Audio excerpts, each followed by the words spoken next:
2주 전에는 저희가 원망이 없이 산다는 것이 어떤 것인지를 살펴봤어요. 원망은 이렇게 조용한 상태로 수근수근대며 불평하는 태도를 말씀드렸죠. 왜 우리가 불평했나요? 만족하지 못하기 때문이죠. 왜 만족하지 못합니까? 비교하기 때문인 것이죠. 그래서 제가 이런 말씀을 드렸어요. 다른 사람에게 향해 있었던 우리의 시선을 자기 안에 계신 하나님께 고정해야 된다. 그러면서 자신의 인생을 하나님으로 해석하라 말씀드렸습니다. 해석하는 것은 이거죠. 하나님이 내 인생을 너무나도 사랑하신다. 그리고 그분이 내 인생에 가장 완전한 계획을 세워놓으셨다. 이 두 가지를 믿을 때, 이 두 가지의 관점으로 내 인생을 바라볼 때 우리는 주어지는 모든 상황과 환경 속에서 불평하는 인생이 아니라 감사하는 인생이 될 수 있다라고 말씀을 드렸어요. 기억이 나시죠? 제가 설명드리기 전에 기억나면 이상한 건데 설명드렸음에도 기억 안 나면 이건 더 이상한 겁니다. 그래서 오늘은 이어서 시비하지 않으며 산다는 것이 어떤 것인지를 좀 성도님들과 함께 살펴보면 좋을 것 같습니다. 본문에 이 시비라고 번역되어진 단어는 이런 걸 상상하시면 돼요. 두 사람이 막 언쟁을 하는 거죠. 막 서로를 주장하고 언쟁하다가 서로 이렇게 다투는 모습을 그리고 있는 어떤 단어라고 생각하시면 좋을 것 같아요. 여러분, 우리는 참 시비가 많은 세상을 살아가고 있죠. 정말 모든 세상에서 끊임없이 언쟁하고 다투는 일들이 비일비재합니다. 고소고발이 끊기지가 않아요. 안타까운 것은 교회 내에도 이런 시비들이 참으로 많다는 것입니다. 그런데 이 시비의 문제를 다루면서 저희가 가장 먼저 생각해 봐야 될 질문은 이거예요. 그러면 왜 이런 시비들이 계속해서 생겨나는가인 것입니다. 여러분, 누가복음 5장 20절에서 22절 말씀을 한번 읽어볼까요? 읽겠습니다. 시작. 예수께서 그들의 믿음을 보시고 이르시되 이 사람아 내 죄사함을 받았느니라 하시니 서기관과 바리새인들이 생각하여 이르되 이 신성 모독하는 자가 누구냐? 오직 하나님 외에 누가 능히 죄를 사하겠느냐? 예수께서 그 생각을 아시고 대답하여 이르시되 너희 마음에 무슨 생각을 하느냐? 여러분, 이 말씀은 예수님께 어떤 사람들이 중풍병자를 데리고 왔을 때의 사건입니다. 이들이 이 중풍병자를 불쌍히 여겨서 치료받기 위해서 예수님을 찾아왔는데 예수님이 거하시던 집은 이미 사람이 가득 채워져 있었어요. 그들이 어쩔 수 없이 지붕을 뜯습니다. 그리고 침대에 줄을 메어서 그 중풍병자를 예수님 앞에 내려놓게 되죠. 그때 예수님께서 그들의 그 모습을 보시고 20절 말씀에서 이 사람아 너의 믿음이 너의 죄를 사했다라고 선언하십니다. 그러니까 21절을 보게 되면 바리새인들과 서기관들이 그 말을 듣고 야, 이 사람은 참 신성 모독하는 자다. 자기가 하나님도 아닌데 어떻게 사람의 죄를 사할 수 있는가라는 생각을 해요. 마음속으로 예수님을 비난한 것이죠. 근데 예수님께서 그때 22절 말씀을 보게 되면 그들의 생각을 아시고 그들에게 너희가 지금 무슨 생각을 하느냐라고 말씀을 하세요. 근데 여러분, 이 22절 말씀에 예수님이 그 생각을 아시고 너희 마음에 무슨 생각을 하느냐라고 할 때 이 생각으로 번역되어진 단어가 오늘 본문의 시비로 번역되어진 똑같은 단어입니다. 본문에서는 시비로 번역되었는데 성경의 다른 부분에서는 생각, 특별히 악한 생각으로 번역되었다라는 것이죠. 사실 이 단어는 성경의 거의 대부분의 경우에서 생각으로, 악한 생각으로 번역되어집니다. 여러분, 이 사실을 통해 무엇을 알 수 있습니까? 겉으로 드러나는 이 시비, 언쟁과 다툼은 드러나지 않는 마음의 악한 생각으로부터 비롯된다는 것입니다. 마음에 품고 있는 악한 생각이 구체화되고 현실화되어서 드러나게 되면서 생기는 것이 언쟁과 다툼이라는 것이죠. 그럼 여러분, 다른 사람과 다투게 하고 다른 사람과 말로 싸우게 만드는 우리 마음속에 담겨져 있는 악한 생각은 어떤 것일까요? 여러분, 이 말씀이 12절에서 그러므로로 시작한다는 것을 우리가 주목해야 돼요. 그러므로라고 한다는 것은 앞의 내용을 연결해서 결론을 내는 부분이 오늘 본문 말씀이다라는 거죠. 여러분, 2장 초반부 말씀에 저희가 어떤 말씀을 살펴봤나요? 예수 그리스도, 그분이 하나님의 뜻에 순종하셔서 이 땅에 내려오시고 죽기까지 자신을 복종하신 예수님의 겸손하심에 대해서 설명이 나와 있습니다. 그리고 묻는 거죠. 그러므로 예수님께서 이렇게 죽기까지 하나님의 뜻에 겸손하게 순종하신 것처럼 너희 역시도 그 마음속에 겸손함을 가지고 하나님께 순종하라 그러면서 너희가 원망과 시비가 없이 하라 라고 말하는 거죠. 원망과 시비가 없이 하기 위해선 마음의 겸손함이 필요하다라는 거예요. 그러면 여러분, 원망과 시비는 어떤 마음 때문에 만들어집니까? 겸손의 반대말이죠. 교만함 때문에 생겨나는 거예요. 그래서 여러분, 사실 불평하는 태도는 하나님에 대한 교만으로부터 비롯된다고 할 수 있습니다.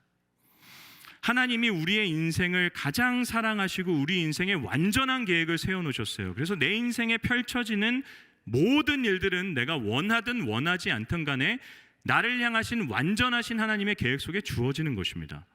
그런데 그것으로 인해서 불평하는 거죠. 그것으로 인해 화를 내는 거죠. 그건 무엇입니까? 하나님을 신뢰하지 못하는 거죠. 내가 바라고 내가 원하는 결과가 내 인생에 허락하신 하나님의 뜻보다 더 좋다라고 생각하기 때문에 불평하는 것입니다. 그래서 불평하는 태도는 하나님에 대한 교만으로부터 비롯되는 것이에요. 시비는 무엇입니까? 사람에 대한 교만으로부터 비롯되는 것입니다. 여러분, 왜 언쟁을 하고 왜 다툼을 하나요? 내가 저 사람보다 낫다라고 생각하기 때문에. 저 사람의 생각보다 내 생각이 더 옳고요. 저 사람이 느끼는 감정보다 내 감정이 더 옳고, 저 사람의 행동보다 내 행동이 더 선하고 완전하고 옳다라고 여기기 때문에 여러분, 끊임없는 언쟁과 다툼이 있는 것이죠. 여러분, 그래서 빌립보서 2장 3절 말씀에서 사도 바울은 겸손함이란 나보다 남을 더 낮게 여기는 태도다라고 얘기하는 거예요. 이 나보다 남을 더 낮게 여기는 태도가 없을 때 여러분, 우리는 끊임없는 언쟁과 다툼 가운데 빠질 수밖에 없습니다. 사실 이 언쟁과 다툼, 시비라는 것은요, 인간이 선악을 알게 하는 나무의 열매를 먹은 순간부터 계속해서 시작되고 반복되어져 오고 있는, 어쩌면 인간의 내면에 가장 깊게 뿌리 박혀 있는 죄악이다라고 할 수 있습니다. 선악을 알게 하는 나무의 열매를 먹었어요. 그 결과 어떻게 됐습니까? 인간은 자기가 선과 악을 판단하고 정의 내리는 위치에 스스로 오르게 됩니다. 그래서요, 자기가 누군가의 선함을 판단하고 누군가의 악함을 판단하기 시작했어요. 기준이 무엇입니까? 자기 자신이죠. 내 생각과 내가 느끼는 감정과 내 행동과 맞는 것은 선이에요. 근데 내 생각과 내 감정과 내 행동과 맞지 않는 것, 그것과 다른 것은 모든 사람은, 모든 행동은 다 악이 되는 것입니다. 자기가 기준이 되어서 선과 악을 판단하는 자가 되어졌어요. 그래서 모든 선과 악, 모든 좋음과 나쁨의 판단자가 자기 자신이 되었습니다. 이게 여러분, 인간이 가지고 있는 끔찍한 자기 교만의 모습이자 이것이 진정한 죄악인 것이죠. 여러분, 우리가 책을 읽으면서 늘 어떻게 읽는 줄 아세요? 소설은 어떻게 읽습니까? 주인공의 감정이입해서 읽죠. 근데 주인공은 다 좋은 사람이에요.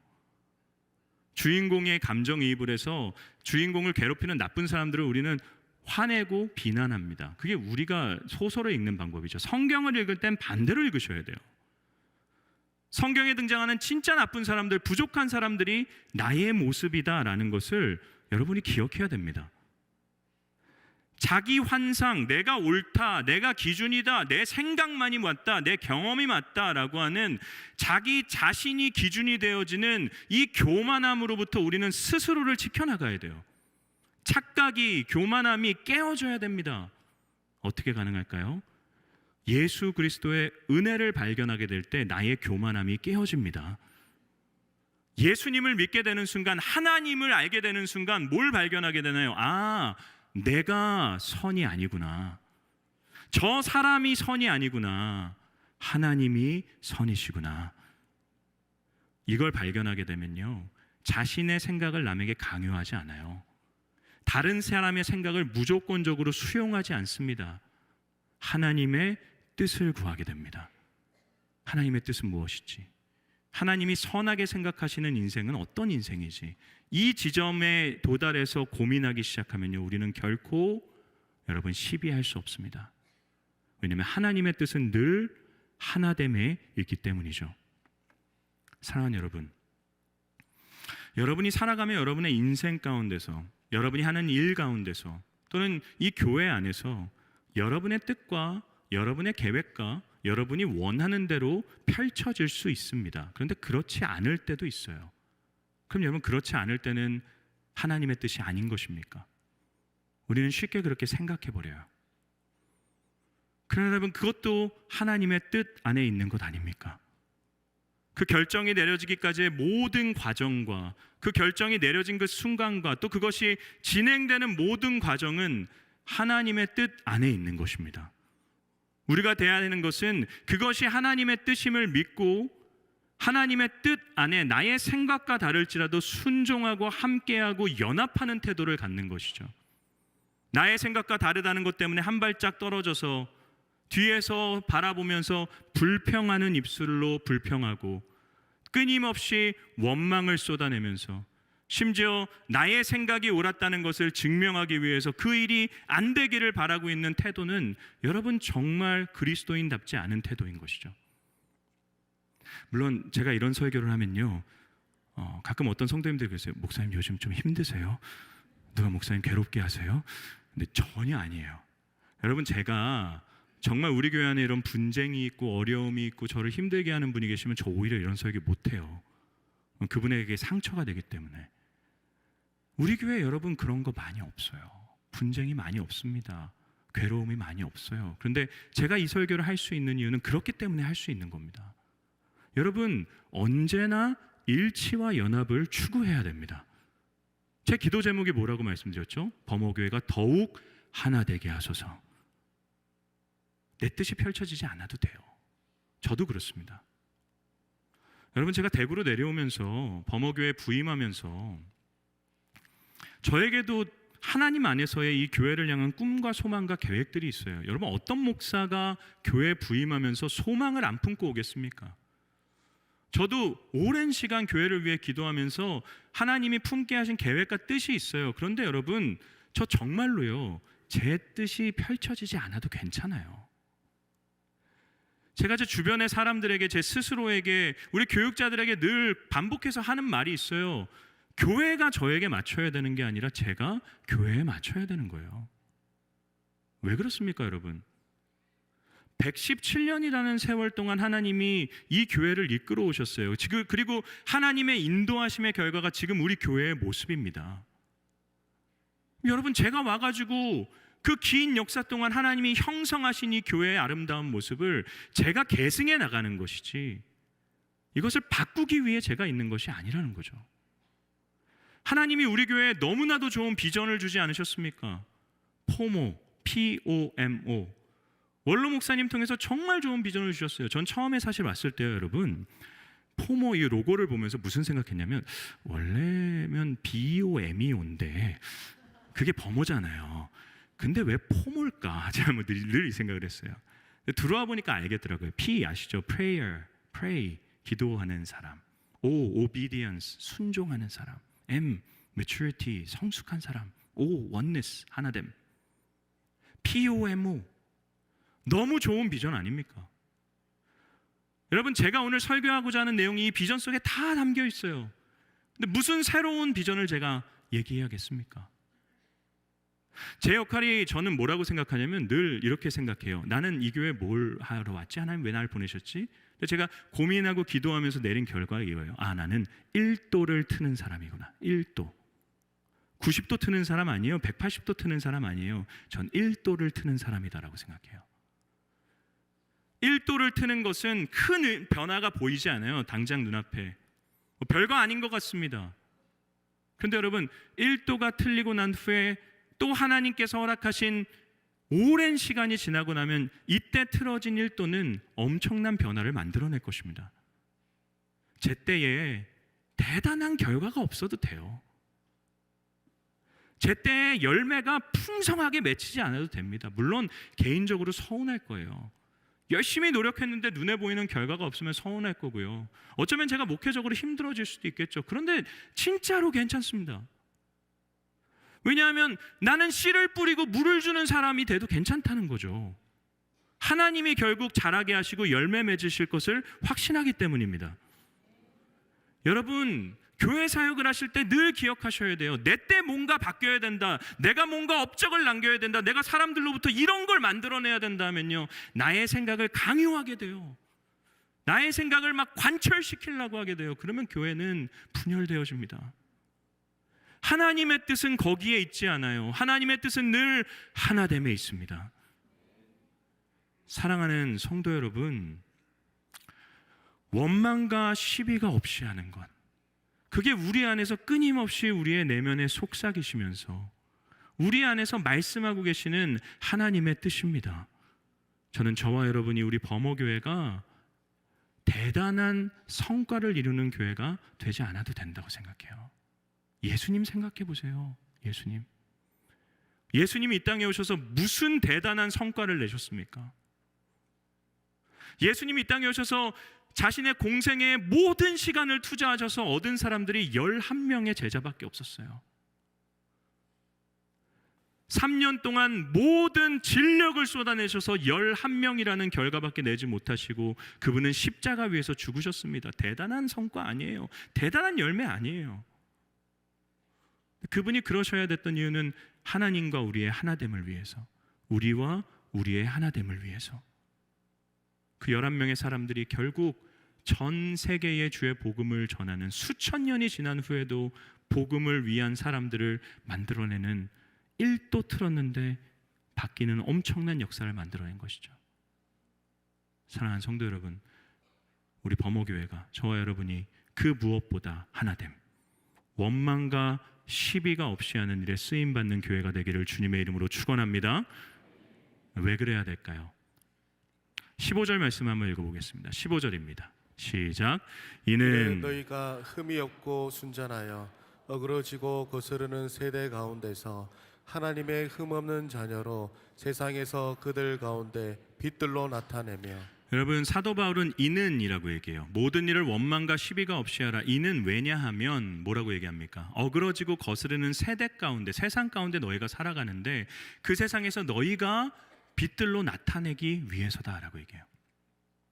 어그러지고 거스르는 세상입니다. 우리가 사는 세상이죠. 우리가 사는 세상 어떻습니까? 온갖 불평과 시비가 넘치는 세상이에요. 여러분, 사실 대한민국 지금 그 어느 때보다 잘 살고 있지 않습니까? 역사적으로 봤을 때 지금 시대보다 더 소득이 높고 지금 시대보다 더 위대했던 경우 많지 않아요. 세상에 영향을 끼치고 있어요. 풍성하면 얼마나 풍성합니까? 말도 안 되게 풍성해요. 근데 여러분, 사람들에게 만족함이 없어요. 만족이 사라졌습니다. 전 지금까지 이 시대를 사는 분들 중에서 난 내 인생에 만족해, 행복해 라고 얘기하는 분들 본 적이 없어요. 다 힘드시대요. 다 불만족이에요. 너무나도 좋은데, 너무나도 풍성한 것들을 누리는데 만족도는 여전히 거의 최하위고요. 자살률은 여전히 최상입니다. 여러분, 또한 시비, 이 언쟁과 다툼이 너무나도 많지 않습니까? 정치, 이념, 사상, 생각, 자기 감정 때문에 사람들은 분열되어져 있어요. 사람들이 너무 사나워졌습니다. 너그러운 것이 없어요. 부드럽지 않습니다. 사람을 편안하게 대하지 않아요. 그럼 제가 저희 집 엘리베이터를 타잖아요. 그럼 만나는 사람들한테 안녕하세요, 오늘 날씨가 좋네요. 그러면 하고 말아요. 대구 분들이라서 그런 겁니까? 사람들이 자기에게 다가오는 것도 원하지 않아요. 어그러지고 있어요. 다툼이 있어요. 말 한마디 잘못하면 고소고발 당하는 세상입니다. 어그러지고 거스르는 어두컴컴한 세상을 우리는 살아가죠. 여러분, 기억하셔야 될 것이 무엇이냐면 어두울수록 빛은 더 밝게 빛난다는 것입니다.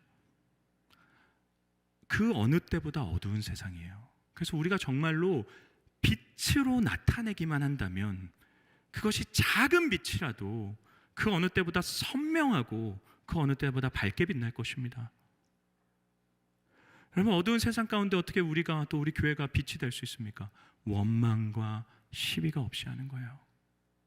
세상 사람들이 왜 더 이상 교회에 기대를 하지 않습니까? 왜 더 이상 교회로 나오지 않습니까? 와서 보라 아무리 얘기해도 관심도 없이 왜 오지 않습니까? 우리가 그들을 실망시켰기 때문에, 다를 거다 생각했어요. 여전히 동일한 불평과 시비가 가득 차 있는 것을 경험했기 때문에. 제가 전에 누군가를 기다리면서 역에 이렇게 앉아 있는데 다른 교회 어떤 분들이 노숙인 분들을 섬기기 위해 빵과 우유를 가져오셨었어요. 근데 챙기는 과정에서 뭔가를 놔두고 오셨나 봐요. 그 봉사자 두 분이 거기서 싸우시더라고요. 제가 그걸 보면서 마음이 미어졌어요. 저 하는 행위가 중요한 게 아니라 안에 담고 있는 마음이 중요한 건데 저게 하나님이 기뻐하실까? 저분들이 저 모습을 보면서 정말 교회로 나온다고 할까? 교회, 세상 사람들만이 아니죠. 교회도 마찬가지 아닙니까? 왜 요즘 시대에 그렇게 가난한 성도들이 많습니까? 가난한 성도가 뭔지 아세요? 거꾸로 해보십시오. 안 나가요. 안 나가 성도들. 교회는 안 나가. 예수님은 믿는데 교회는 안 나가. 실망하고 상처받고. 여러분, 제가 초신자분들 교회 오잖아요. 초신자분들 오면 그분들이 예수님을 믿고요, 저에게 막 감격을 이야기하고, 그 예수님을 처음 믿게 된 것 때문에 막 마음에 감격을 느끼고 막 최선을 다해서 교회 생활을 하고 막 헌신할 때 제가 늘 기도하는 게 있어요. 하나님, 저분들이 사람의 표정과 말과 행동 때문에 상처받지 않게 해주세요. 하나님만 바라보며 신앙생활하게 해주세요. 그럼 교육자 직원들이요, 교회에서 일을 시작하잖아요. 그러면 어느 한 지점에 도달하면 반드시 상처받는 때가 온다고 합니다. 기대하고 들어왔는데 아니기 때문에. 제가 금요일날 저희 교육자 직원 회의할 때마다 늘 말씀드려요. 저는 강단에서 하나됨을 얘기하고 겸손함을 이야기하고 정말 헌신하자고 얘기하는데 교육자가 하나 되지 않으면 다 허상입니다. 여러분은 섬김을 받기 위해 있는 것이 아니라 섬기기 위해 와 있습니다. 사랑하는 여러분, 교회가 뭔가 다름을 보여줘야 되지 않겠습니까? 교회가 다름을 보여주는 건 엄청난 물량을 쏟는 게 아니에요. 대단한 사역들을 펼치는 게 아닙니다. 원망과 시비가 없이 하는 것입니다. 정말 불평함의 입술을 내가 닫고 언젠가 다툼을 그치면서 하나됨을 추구할 때, 그게 세상의 빛이 되어지는 모습입니다. 어떤 결과가 펼쳐집니까? 16절과 18절 말씀 읽어보겠습니다. 시작. 생명의 말씀을 밝혀 나의 다름질이 헛되지 아니하고 수고도 헛되지 아니하므로 그리스도의 날에 내가 자랑할 것이 있게 하려 함이라.